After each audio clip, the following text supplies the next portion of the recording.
Hey, it's Nick from True Crime Garage, and we'll be back with a regular episode tomorrow. But right now, we are bringing you a little something extra this week, something we are both very excited about. Our good friends over at Stitcher, they have a new podcast that you're going to want to check out called Mob Queens. And since you love our show and you love Stitcher, we know you'll love this one. Mob Queens is the story of Anna Genovese, who was a New York drag club maven, entrepreneur, and a badass mob wife. And he probably never heard of her because she's been written out of history. You've got to listen to the show to find out what happens. But we're bringing you the first 5 minutes here so you can hear it for yourself. But search for Mob Queens in your podcast app and check out their first episode. It's out right now. And be sure to hit subscribe. Okay, here is the preview. The mob, the mafia, the syndicate, the family. Good-looking guys in expensive tailored suits and fedoras, carrying pistols and machine guns. They live and die by the code of omerta, the first rule of the mob, which is, there is no mob. These murderous madmen have been glorified in stories like The Godfather, Goodfellas, and The Sopranos. Keep your friends close, but your enemies closer. And even the titles make one thing glaringly obvious. It's all about the guys. Women are usually accessories in these stories, seen and not heard. Either the mistress, the long-suffering wife, or more likely, the widow. But there's another side of the mob's game in the 20th century. With players like Mussolini, J. Edgar Hoover, and the Kennedy brothers. Politicians are paid off to look the other way. Nightclub dollars pour into the hands of mobsters, dirty cops, and gay performers.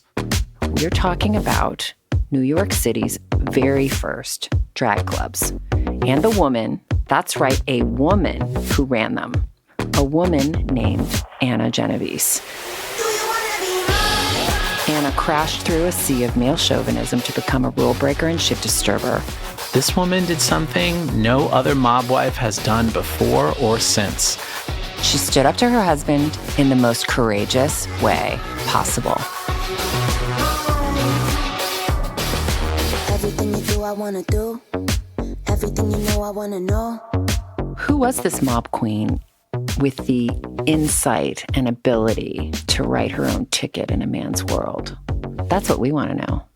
Who is Anna Genovese? I wanna be your sister. I'm Jessica Bendinger. I'm Michael Seligman. This is Mob Queens. Do you wanna be mine? Do you wanna be mine? Anna was the goddess. You looked right at her and knew she was a force to be reckoned with. Any decent guy would never let their wife or girlfriend know their business. I think in the village, it's truth and fiction. There's just no story too outrageous. Was she much more complicit than the family legend? I just felt like maybe other people were watching her.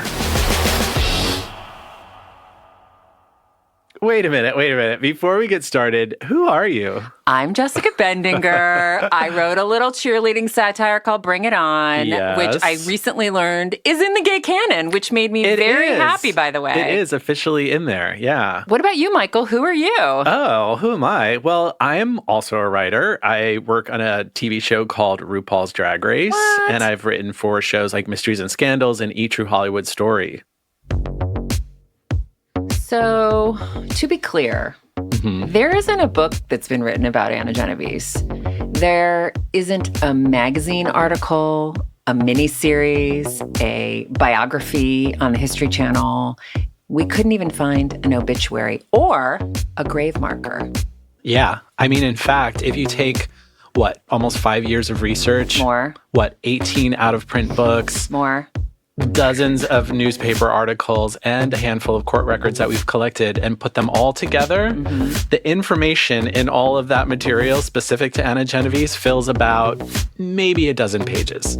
Yeah, I mean, people don't realize that the drag we know today, it goes back to the mob, to Anna Genovese and a whole lot of queens in the first half of the 20th century in New York City. And that's why we're here. Yeah, that's why we're here. Because we are going to tell the story of Anna Patillo Vernatico Genovese.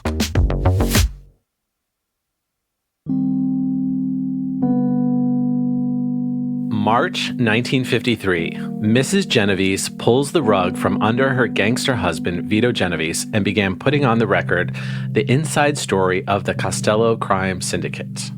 The fashionably dressed 48-year-old Mrs. Genovese charged that her husband has, quote, his sticky fingers in almost all the rackets.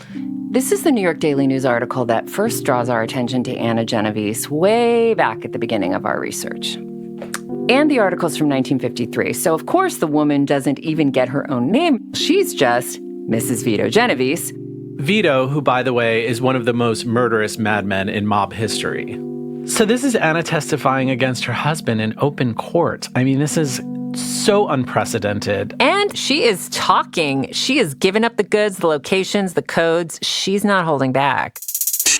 All right, that was the super exciting sneak peek from Mob Queens. Listen now on the Stitcher app, Apple Podcasts, or your favorite podcast app. Thank you for listening.